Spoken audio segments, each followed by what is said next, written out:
நண்பர்களே, நம்ம இப்போ இந்த பதிவில் பார்த்தீங்க அப்படின்னா பொதுவாக 150 சிசி 160 சிசி அப்படின்னு சொன்னாலே நமக்கு முதல்ல ஞாபகத்துக்கு வருது வந்து Pulsar NS, TVS Apache 4V, Gixxer, hornet, இந்த மாதிரி பைக்குகள், FZ, இந்த மாதிரி பைக்குகள் தான் வந்து ஞாபகத்துக்கு வரும். இந்த பைக்குகள்லாம் வந்து விலை வைஸ் பார்க்கும்போது வந்து இப்போ புதிய விலை விவரப்படி பார்த்தீங்க அப்படின்னா 1 லட்சம் அதை தாண்டி வந்து போகும். இப்போ 1 லட்சம் ரூபாய்க்குள்ளார கிடைக்கக்கூடிய ஆன் ரோடு ப்ரைஸ் வந்து 1 லட்சம் ரூபாய்க்குள்ளே கிடைக்கக்கூடிய சூப்பரான ஒரு 150 சிசி பைக்குகள் 5 பைக்குகளை பற்றி தான் இப்போ நம்ம பார்க்க போகிறோம். முதல்ல பார்த்தீங்க அப்படின்னா ஹோண்டா எக்ஸ்பிளேட் பார்த்தீங்க அப்படின்னா ஸ்டாண்டர்ட் வெர்ஷன் வந்து 93,000 98,000 ரூபாய் வரைக்கும் ஆன் ரோடு ப்ரைஸ் வரும். ஹார்னட்டில் என்ன இன்ஜின் யூஸ் பண்ணுறாங்களோ சேம் இன்ஜின் தான் எக்ஸ்பிளேட்டில் யூஸ் பண்ணுறாங்க. ஹார்னட் ஓரளவுக்கு வந்து சக்ஸஸ் ஆயிருச்சு. ஸோ அடுத்தது வந்து எக்ஸ்பிளேட்டை வந்து கொண்டு வரணுங்கிறதுக்காக கொண்டு வந்த பைக் தான் எக்ஸ்பிளேடு.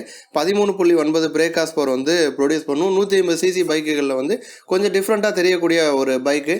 இதுலேயும் வந்து LED லைட்டிங்கு, எக்ஸ்ட்ரிங் செயின், ஸோ செயின் லூப்லாம் அடிச்சிங்க அப்படின்னா ரொம்ப நாள் வந்து நீடிச்சு இருக்கிற மாதிரி இந்த மாதிரி ஒரு சில வசதிகள்லாம் கொடுத்துருக்காங்க. ஸோ வந்து 150 சிசியில் வந்து 1 லட்சத்துக்கு கீழே கிடைக்கக்கூடிய பைக்குகளில் கொஞ்சம் சூப்பரான ஒரு பைக் வந்து எக்ஸ்பிளேடு. அடுத்தது பார்த்தீங்க அப்படின்னா பஜாஜ் பல்சர் நியான் 150. இந்த நியான் 150 அப்படிங்கிறது வந்து பழைய காலத்து பல்சர் பைக் மாதிரி ப்ளஸ் வந்து பெயிண்ட் ஸ்கீம் வந்து புதுசாக கொடுத்து கொஞ்சம் நியூ லுக்கில் வந்து மாற்றிருக்காங்க.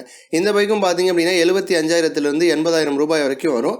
ஓல்டு பல்சர் டிசைனாக இருந்தாலுமே கலர் ஆப்ஷன்ஸ் வந்து கொஞ்சம் தூக்கி கொடுக்குது.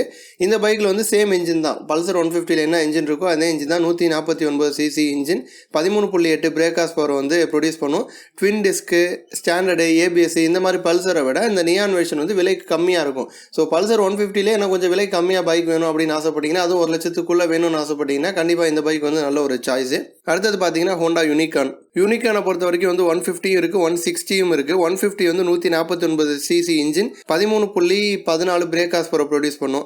ஹோண்டா யூனிகான் 160ங்கிறது வந்து 14.5 பிரேக் ஹார்ஸ் பவர் ப்ரொடியூஸ் பண்ணும். 150 கொஞ்சம் வெயிட்டாக இருக்கும், 146 கிலோகிராமு.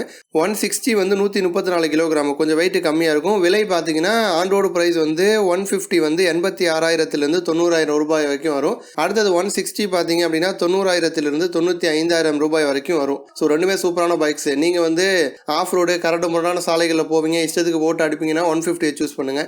இல்லை சிட்டிக்குள்ளே மட்டும் ஓட்டுவீங்க, ஸ்மூத்தாக ஹேண்டில் பண்ணுவீங்க அப்படின்னா 160 வந்து சூஸ் பண்ணுங்கள். அடுத்தது பார்த்தீங்க அப்படின்னா ஹீரோ நிறுவனத்தில் வந்து 150 சிசியில் வரக்கூடிய ஒரு பைக்கு. இதில் வந்து ஸ்டாண்டர்டும் இருக்குது, ஃப்ரண்ட் டிஸ்க்கும் இருக்குது. இந்த பைக்கில் வந்து 13.4 பிரேக் ஹார்ஸ் பவர் வந்து ப்ரொடியூஸ் பண்ணும். i3S டெக்னாலஜி கொடுத்துருக்காங்க. டியூப்லெஸ் டயர்ஸ், அலாய் வீல்ஸ் வரும். விலை அப்படின்னு பார்க்கும்போது 77,000 83,000 ரூபாய் வரைக்கும் வரும். ஸோ ஹீரோ நிறுவனத்தில் வந்து 150 சிசியில் வரக்கூடிய சூப்பரான ஒரு பைக்கு. அடுத்தது கடைசி பைக் பார்த்தீங்க அப்படின்னா Yamaha SZ RR version 2. So Yamaha நிறுவனத்தில் 150ல் வந்து கொஞ்சம் ஒரு மார்க்கெட்டிங் பீப்புளுக்கு, ஒரு ஃபேமிலி மேனுக்கு ஏற்ற மாதிரி ஒரு பைக் தான் வந்து இந்த SZ. விலை பார்த்தீங்க அப்படின்னா 80,000 85,000 ரூபாய் வரைக்கும் வரும். ப்ளூ கோர் தொழில்நுட்பம் இருக்குது. 149 CC engine, 11.9 break horse power வந்து ப்ரொடியூஸ் பண்ணும். ஃப்ரண்ட் வந்து டிஸ்க் வரும். ஸோ Yamahaலே வந்து நல்ல ஒரு ஸ்மூத்தாக நாய்ஸ் இல்லாமல் கொஞ்சம் விலை கம்மியாகவும் வேணும் அப்படின்னா இந்த பைக் வந்து கண்டிப்பாக உங்களுக்கு வந்து நல்ல ஒரு சாய்ஸாக இருக்கும். இந்த வீடியோவை பார்த்தினா உங்களது எண்ணங்களை கமெண்ட் பண்ணுங்கள். இந்த வீடியோ உங்களுக்கு பிடிச்சிருந்துச்சு அப்படின்னா மற்றவங்களுக்கும் ஷேர் பண்ணுங்கள். நன்றி.